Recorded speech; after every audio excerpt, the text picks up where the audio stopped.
Samahan nyo kami, magde-deliver tayo ng may halong gala, part 2. Pupunta tayo sa may south para mag-deliver ng maraming items. Buti nagkasya silang lahat kasi malalaki yan. Puro hot toys yan eh.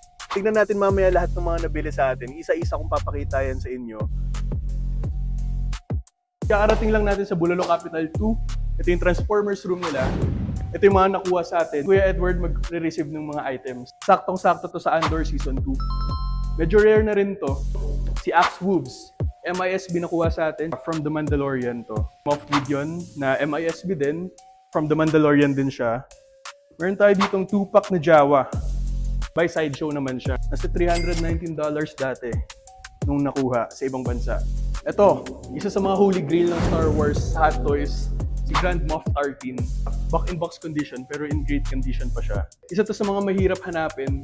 Itong gold chrome na Stormtrooper.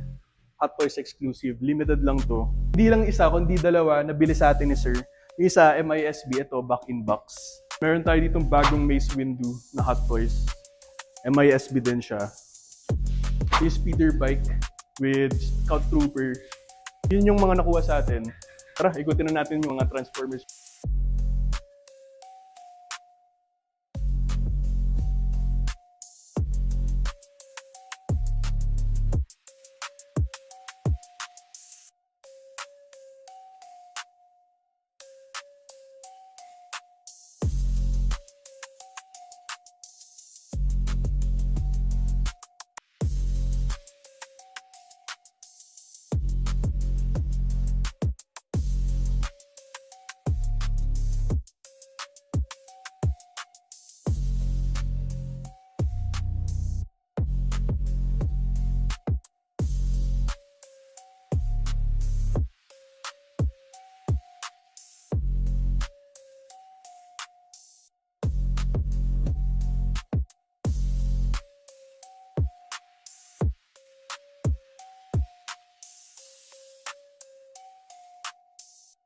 And guys, so dito ulit tayo. Papakita ko lang sa inyo ulit kung ano yung nasa taas. So ayan, pwede kayo mag-picture dito. Pwede kayo pumasok dito. Ayan. Picture kayo dito. Nakagin na kayo. Kanyari mo pinatawagan ko.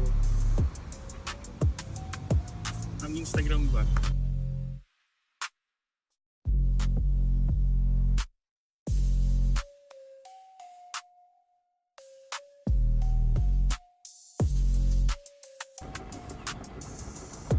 Tapos lang natin i-deliver yung mga item. Safe naman nakarating, tsaka maayos naman yung mga items. Ipakita ko naman isa-isa yung mga laruan kay Sir Edward. And na-explain ko naman kung ano yung mint sealed box doon, pati yung mga packing box. Guys, please like, share, and follow. Next time ulit. Thank you.